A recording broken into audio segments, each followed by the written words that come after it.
A nossa família, como a grande maioria da população andradense, descende de italianos, né?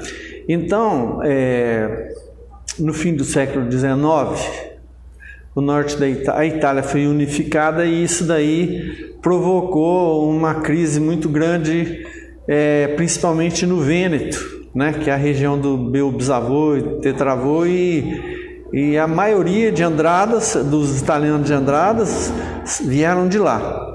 Bom, eles vieram porque com a unificação da Itália, a situação para pequenos produtores e trabalhadores, tanto rurais como urbanos, estava numa situação de desespero e de fome. Então, por isso, eles tiveram que procurar uma saída. E uma das saídas era vir para o Brasil, que naquela época estava acabando a escravidão, né?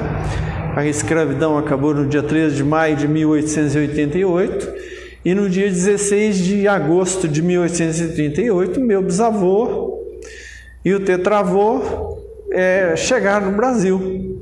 Foram trabalhar nas fazendas dos Barões do Café, em São João da Boa Vista, e de lá, em 1910, eles compraram um terreno aqui em Andradas, um sítio, que é lá onde que a gente está até hoje.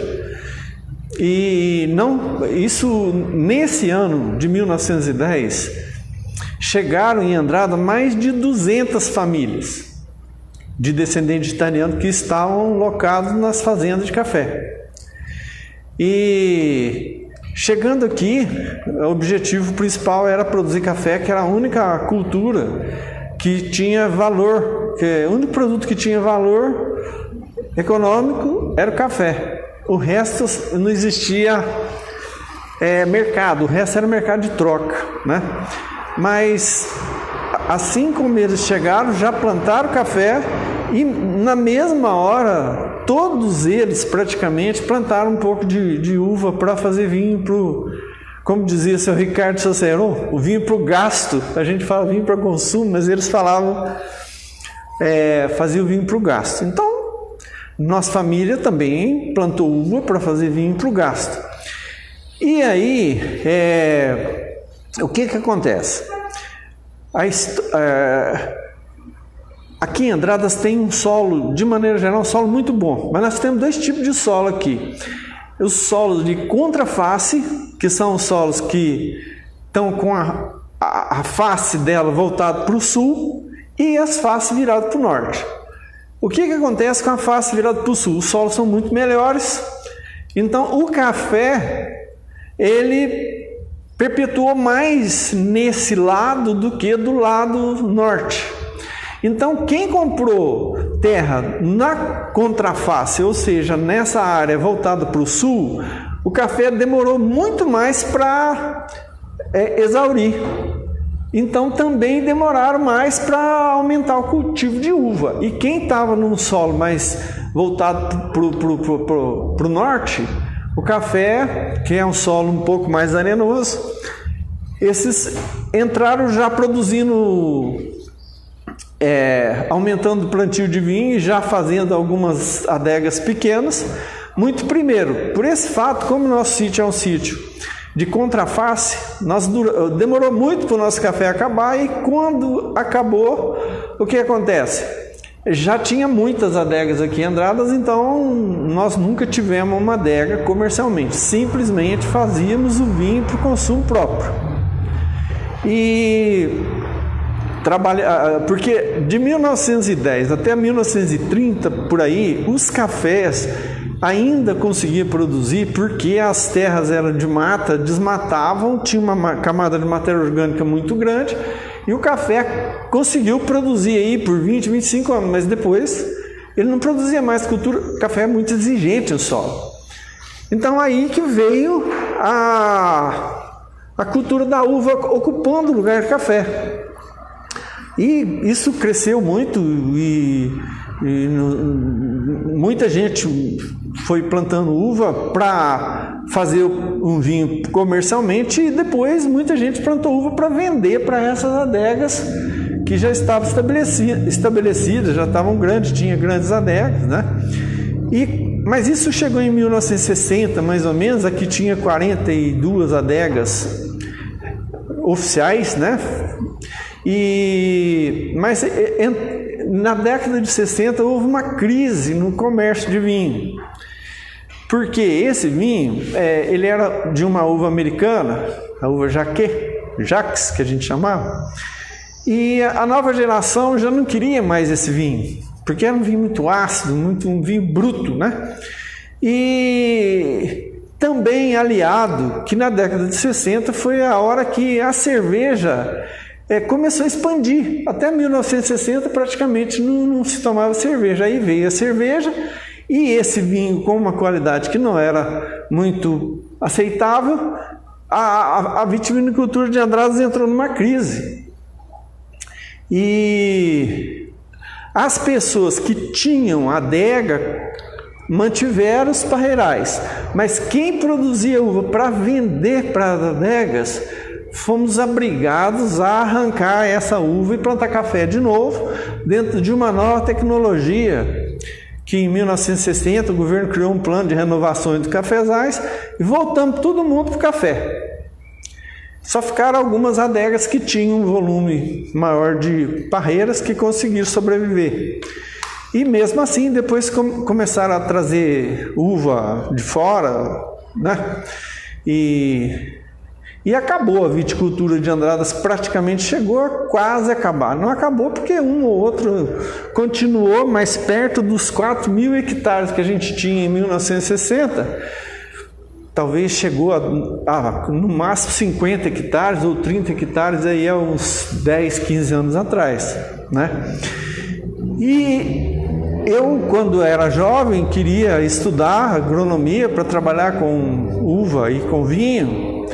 Fui estudar agronomia em Viçosa, fiz um curso bem dedicado à viticultura, basicamente, mas não tinha trabalho, né?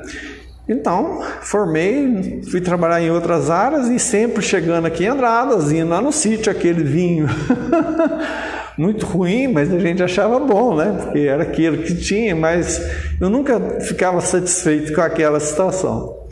Até que em 2002,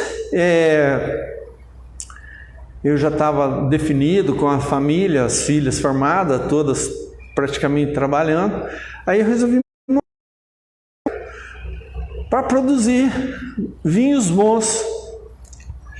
E a ideia era produzir vinhos comuns bons. Mas nessa mesma época a Epamig começou a desenvolver o processo de dupla poda. E como nós estamos muito próximos de Caldas e lá não consegue fazer dupla poda, a gente trabalhou muito em parceria. Até hoje nós temos muito experimento montado dentro da propriedade, e o objetivo, que era produzir vinhos comuns bons, ele continuou. Eu tenho um projeto de vinho comum, mas aí nós desviamos a atenção, assim, os objetivos passaram a ser assim, produzir vinhos finos, porque o que acontece? A área pequena, né? Você tem que trabalhar com um produto que tem um valor agregado melhor, né? Porque vinho comum, vinho suave, você precisa produzir em volume, grande quantidade. É commodity. Commodity você tem que vender com quantidade, né? E aí que nós montamos o projeto, e em 2017 que nós lançamos o primeiro vinho nosso, que é um Syrah, né? De inverno. E depois lançamos também esse vinho Tempranillo, né? E em 2018 nós lançamos o Sauvignon Blanc. E hoje são os 3 vinhos finos que a gente tem. Então, mais ou menos, assim, a história é uma coisa mais geral, alguma coisa específica. Então, a Stella Valentino, também, para quem não sabe, é o nome do tetravô nosso invertido, que era Valentino Stella.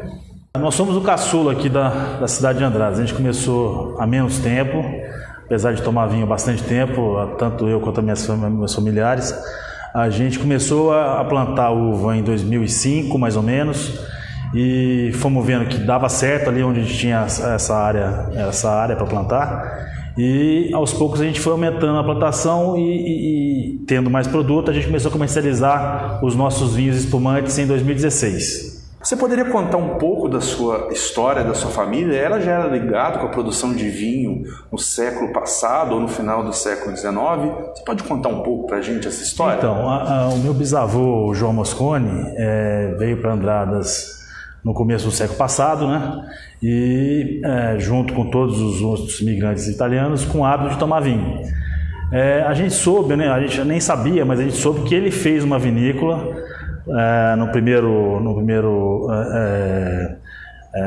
50 anos do século passado, que depois não prosperou. Ele acabou abandonando porque ele era muito ligado à área do café. E então tem essa história, né? A gente tem essa história lá atrás. Mas o hábito de tomar vinho sempre foi da nossa família, a gente sempre teve isso com a gente. Então, aos poucos, a gente resolveu também, olhando as vinícolas centenárias, que estão aí há bastante tempo, e vendo que dá certo, que é uma coisa viável para nós e para a cidade, para a região, a gente resolveu investir na viticultura. A história da família Bellotto começou na região de Treviso, lá na Itália. É na região de Vêneto, resumindo. Aí o meu bisavô, Pedro Bellotto, com a sua esposa Catarina Tonão, acho que a Itália estava numa crise, o Brasil estava saindo da escravidão na época, né? Estava sem mão de obra, e resolveram ir no Brasil. Inclusive vieram em navio cargueiro. Só que ele veio com 4 filhos, originários, nascidos na Itália. É o Pedro, Fernando, Maria e Luísa. Aí eles vieram aqui na fazenda aqui em São João da Boa Vista, Fazenda Platina, tocar café de meia. Que estava escassa mão de obra, mas só que o italiano já vinha com a lei na mão, né? A Europa, mais evoluída e tal, eles vieram para ganhar o dinheiro. E o café de meia, para quem não sabe, eles entram com a mão de obra e o produtor dá a lavoura. Aí divide o lucro. Aí ficaram em São João da Boa Vista, depois mudaram para a cidade de Andradas, continuando a tocar café de meia também. O nome dele é Bepinho Campese. E ali adquiriram algum valor, conseguiram comprar a primeira propriedade, que é hoje a sede da empresa, né? E ali, aí tendo essa terra, o italiano gostava de tomar vinho, né? E nas fazendas aí de café só tinha pinga, só cachaça aqui no Brasil. Então, comprando essa terra, já começaram a fazer um plantio de vinho, de uva, né? Para fazer o vinho, para consumo da família. Porque antigamente tinha essa tradição, né? À tarde você fica na tua casa, você vai na casa dos amigos, dos parentes, leva um vinho, tomava junto de família. Hoje não existe mais isso, né? E aí esse vinho, aí eles viram que comercialmente poderia agregar para a família isso daí, né? Ajudar a família, o agricultor familiar, a família a crescer. E aí resolveram fabricar o vinho. Só que nessa época, no começo, na época de 1930, 20, o vinho era produzido a granel, era levado para São Paulo, na capital. Lá tinha os engarrafadores que embalavam o vinho e distribuía. Andradas só tinha granel nessa época, entendeu? E a partir de 1950 para 60, o meu nono, no caso, Fernando Bellotto, faleceu. Aí meu pai com os irmãos deles começaram a embalar o vinho nas garrafas já, entendeu? Aí já abriu um mercado maior. E aí as empresas foram crescendo, foram vendendo mais, buscando o comércio para fora, né? Os galpões, começou com um, foi aumentando os galpões da empresa, né? E aí, depois disso, nós desde criança, eu desde os 7 anos, como meu pai lá, meus primos, os pais dele também, nós nascemos no meio deles fazendo vinho, e é o que a gente sabe fazer, entendeu? Mas hoje na empresa lá, eu sou gerente comercial, exemplo. Meu primo, gerente químico. Meu irmão, meu primo, gerente de produção. Cada um tem uma função dentro da empresa. Mas onde que eu estou lá hoje como gerente comercial, eu já passei no engarrafamento, na produção em geral, entendeu? Fui vendedor, fui entregador. Então, onde eu estou hoje, até às vezes muitos funcionários trabalham com a gente, às vezes quer chegar perto da gente e corrigir alguma coisa, mas não sabe que onde eles estão lá eu já passei há muito tempo, entendeu? Isso aí fortalece a gente, porque você tem todo o conhecimento geral da empresa, né? E a gente pegou o caminho, né? Meu pai faleceu aí faz um ano quase. O pai do meu Valdemar, sócio também do meu pai do meu primo, que também faleceu. E nós estamos tocando a empresa até hoje, né? Então a história mais ou menos resumida é isso. Veio tudo lá da Itália, trabalhando, comprando as terras e produzindo. Muito interessante o seu relato no início, porque ele nos denota a ideia, né, daquele final do século XIX, do imigrante italiano vindo substituir o trabalho escravo. Aproveitando, né, a sua fala, uma das principais memórias, então, que essa atividade econômica trouxe para o senhor é estar trabalhando desde a plantação até o engarrafamento e desde criança estar trabalhando na atividade. Essa é uma memória que o senhor possui? A gente aprendeu a trabalhar. Quando você tem a uva e produz o vinho, é vitivinicultura. Você é produtor e fabricante. Quando você não tem a uva, você é vinicultor, entendeu?